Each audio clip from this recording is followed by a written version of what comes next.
also know me as Green Streak now, and I'm going to be talking about hyperemesis today. For those of you who don't know, hyperemesis is something that occurs during pregnancy, and it's a really intense form of sickness. I was hospitalized 28 times in total because of it, 3 days each time, and it was awful. It was horrible. I hated it, and due to it, I lost 3 stone in weight. I also had to get steroid injections, intramuscular injections. I was on several different drips. I kept having to go into hospital because I'd get severely dehydrated from not being able to eat or drink anything. It got to the point where I couldn't even swallow my own spit without being sick, so it was really horrible.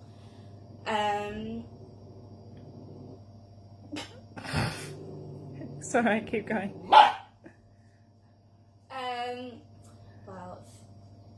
Would you say there's a big psychological impact on people who are having hyperemesis during their pregnancy? absolutely. I had a mental breakdown when I was pregnant due to it because of the stress, because I had no control over my body, and due to the dehydration, my mental health got quite bad as well. It was very lonely feeling, and I felt like a really big burden on my family as well, because they were having to take care of me because I literally could not take care of myself.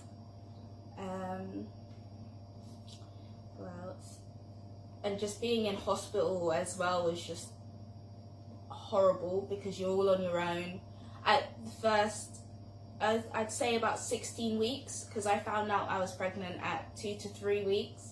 So the first about 16 weeks I had to go through A&E, which meant going to the hospital, sitting in A&E with people who were there for broken arms and other things, and I had to wait amongst them, being sick, into a bowl or a bucket or whatever I could find. And then once I was actually admitted and on a ward, I'd be with people who are in there for all different kinds of things, not necessarily pregnancy at all. So you weren't put onto a maternity ward? No, because it wasn't classed as a pregnancy until about 16 weeks, I think. So after then, I was put onto the early pregnancy ward, and then I could go straight there. But even then, it wasn't great. So in the earlier weeks, how do you feel you were treated by the hospital? I mean, I feel like they did their best, but they didn't understand it at all. And because I wasn't with consultants who knew about pregnancies, I was with doctors who just were more into general medicines and general problems, I guess, for lack of a better term. So they would try, but they didn't really understand at all. And would you say, from an autistic person's perspective of being pregnant, what was the sensory issues like with having hyperemesis? It was really strange because obviously eating and drinking became really horrible, and all the different smells as well, because being pregnant itself is really difficult. Well, personally, I think it's really difficult. It changes your body in all different kinds of ways. So it was like having a constant sensory overload, because as well as outside influences like smells and tastes and sounds, I'd also have internal ones, like feeling my son move around inside me, feeling sick, and I'd had to get blood thinners as well when I was pregnant, and they had to go into my stomach while I was pregnant, which was just horrible. How did they go in? A needle. They did injections into my stomach, and they went fairly deep as well. So that does sound horrible. What effect did this have on your son? None. Well, he was born smaller, so he had to be induced at 35 weeks due to him not getting enough nutrients and things like that. And he also had to open blood vessels in his brain to get more blood to his brain due to me being so sick. But once he was born, he didn't have any problems or issues. He was just very small. He was born at £3.5. So he had to be kept in hospital for just over 2 weeks so that he could gain weight. And yeah, but he's great now. He's 2 and he's very, very smart, and he knows over 80 signs, 130 words. It's brilliant. Yeah.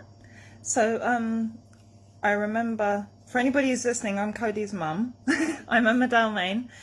I remember that being in the shower and like water seeking, sensory seeking helps calm you down. What would you suggest that women obviously everyone's an individual, but what would you suggest would help or could help?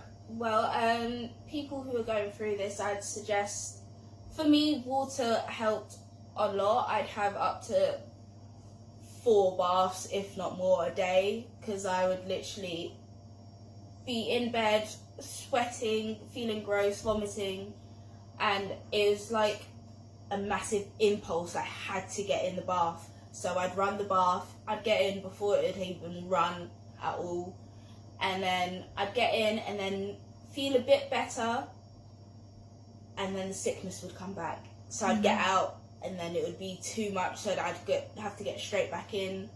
In hospital, I accidentally flooded a bit of the ward because I took a shower that was too long, but they should just make better drains in my opinion, But yeah, I got a bit told off for that by one of the nurses. What was your experience of the nurses having any sort of understanding of you being autistic? They didn't really,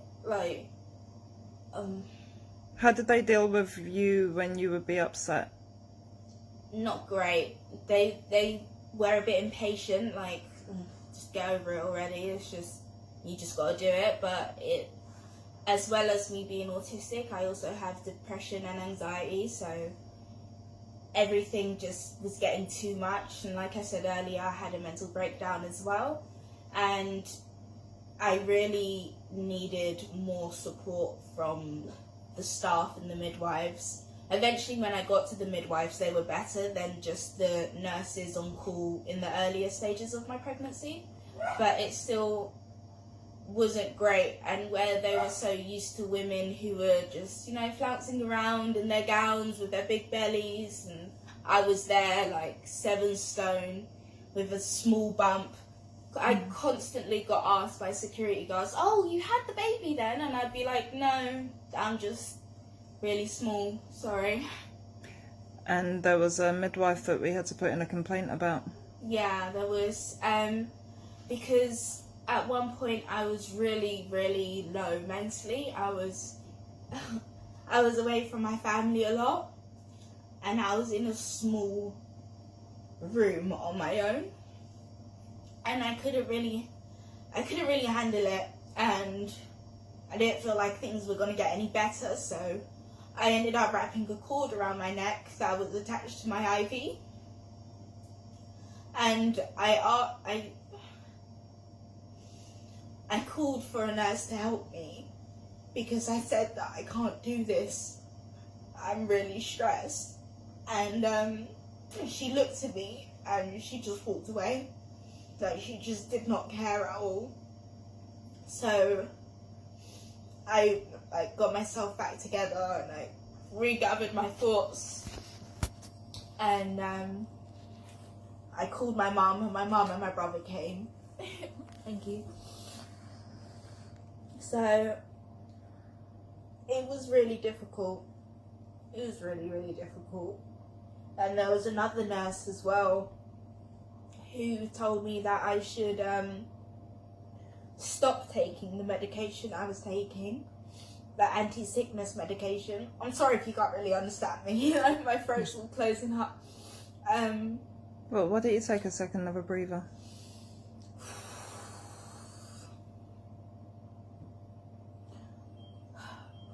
Your audience are predominantly autistic. They're going to understand. Yeah, I know. I appreciate that a lot.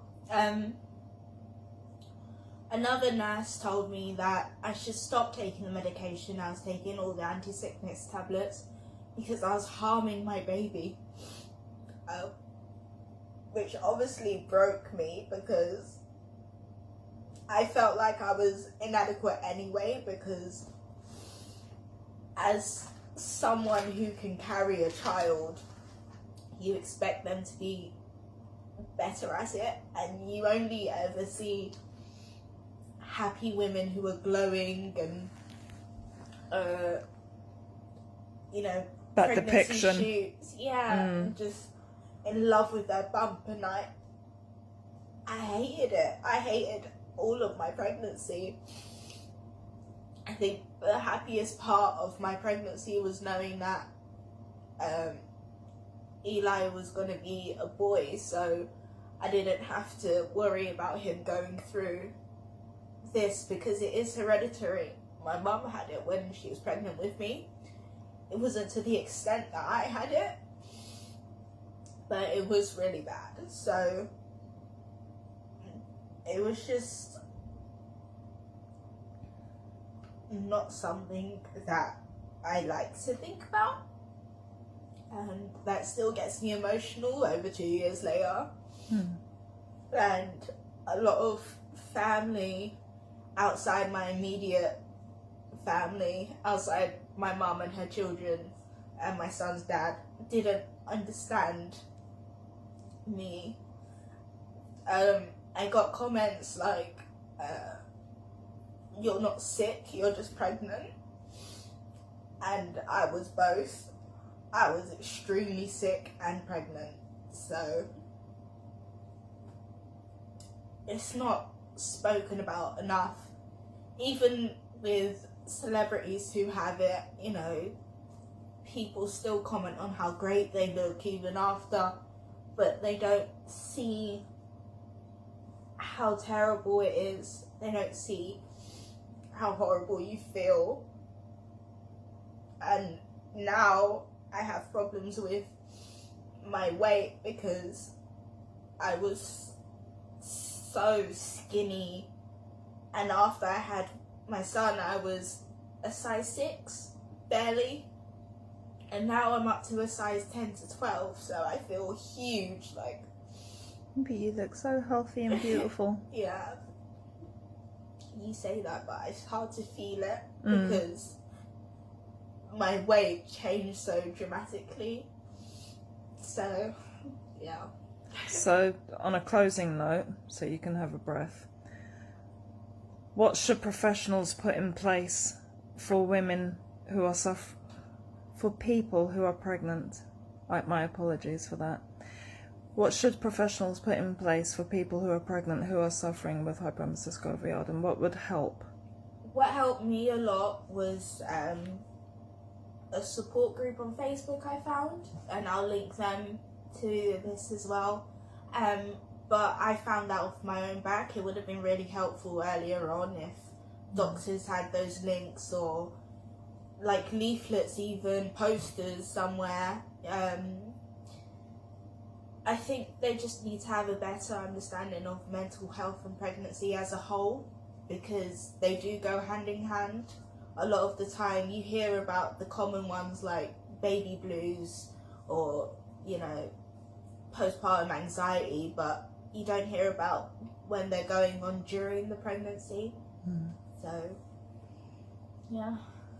If you made it to the end, thank you. I'm sorry about all the blubbering. Don't ever be sorry. It's a traumatizing experience. It was. I also have PTSD from it. There's certain things that I can't do. It took me a few months to be able to bath and enjoy it again, because I used it as such a medicine almost. And even now there's food I can't eat because I ate it and threw it back up when I was pregnant. One of my favourite fruits is green apples. Green's also my favourite colour, hence the green streak and the green hair. But I struggle to eat them now, even though I'd really want to, but it just makes me sad. So yeah. Okay. Well, please share this with any people who are pregnant who are, you know, feeling sick, or even who are thinking of being pregnant, you know, just so that they're aware that this can happen. It is very real and very distressing when it does. Yeah. So thank you for watching. Bye.